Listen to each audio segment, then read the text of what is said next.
alaikum wa rahmatullahi ta'ala wa barakatuhu masu sauran mu da kallalan mu. Insha Allah yau darasin mu na zai bani ne yadda ake sanya thumbnail akan bidiyo. Menene thumbnail? Thumbnail shine hoton da za ka gani akan bidiyo a YouTube wanda in ka shiga ciki ma za ka iya tarasuwa babu. To don haka zan yi bayani akan yadda za a sa shi. Idan kai bako ne wannan channel ɗin ka mana subscribing ka danna alamar karar sanarwa, idan kuma ba kai ba za ka ga kalmar da aka rubuta subscribing sai ka taimaka ka mana subscribing. Mu je cikin shirin kai tsaye. Da fari dai zaka sauke application mai suna YouTube Studio sai ka shiga kamar haka. Zai baka duk fina-finan da ka taɓa ɗorawa.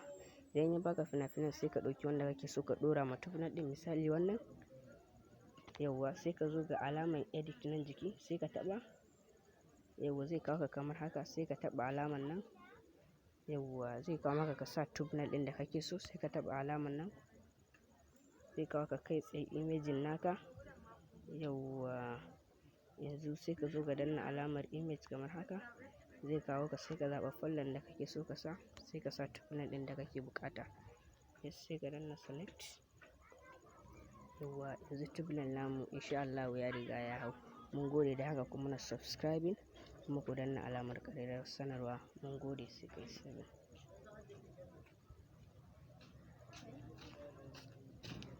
Mun ga ya riga ya yi sabin, don haka jama'a ku mana subscribe ku share zuwa ga 'yan uwanku domin su ma su amfana. Mun gode.